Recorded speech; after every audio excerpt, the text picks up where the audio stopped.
యుద్ధం స్టార్ట్ అయ్యి దగ్గరగా నెల రోజులు అవుతుందన్నమాట. ఫిబ్రవరి 28న స్టార్ట్ అయిన యుద్ధం మార్చి 29 వరకు కంటిన్యూ అవుతూనే ఉంది. దగ్గరగా నెల కూడా అయిపోయింది.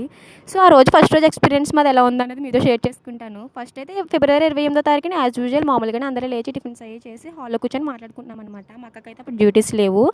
సో, మేమైతే ఆ రోజు దానికి హాలిడే మామూలుగా మాట్లాడుకుంటున్నాం. బయట ఏంటి హెలికాప్టర్ సౌండ్స్ వినిపించినాయని చెప్పేసి బయటకొచ్చి చూసాము. మా డ్యాడీ ఏమో హెలికాప్టర్ సౌండ్‌లయి చాలా కింద నుంచి వెళ్తున్నాయని అన్నారు. ఇదేంటి ఇంత కింద నుంచి వెళ్తున్నాయని చెప్పి చాలా ఆనందపడిపోతూ మరి చూస్తాననమాట. చాలా అంటే మా ఊర్లో పెద్ద అలా తిరగవు కదా ఏమి అని చెప్పేసి.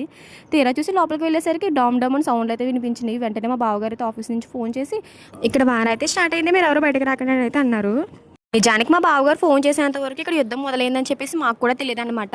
సో, అలా స్టార్ట్ అయింది. ఇంకా భయంగానే ఉన్నాము. ఇంకా కంటిన్యూస్‌గా వీళ్ళు బాంబులు అవి వేస్తూనే ఉన్నారు. బట్ యుద్ధ కారణం వల్ల చిరు వ్యాపారస్తులు బహ్రెయిన్‌లో ఎవరైతే ఉన్నారో వాళ్ళు బాగా లాస్ అయ్యారనమాట. మేము రీసెంట్‌గా ఒక షాప్‌కి వెళ్ళినప్పుడు ఒక అంకుల్ చాలా బాధపడ్డారు. నాకైతే చాలా బాధ అనిపించింది. ఇండియా నుంచి వచ్చే సామాన్లు ఏమీ రావట్లేదు కదమ్మా, అందుకే అంతా లాస్ అయిపోయాము. యుద్ధం త్వరగా అవ్వాలని మనస్ఫూర్తిగా కోరుకుంటున్నాను పాపం.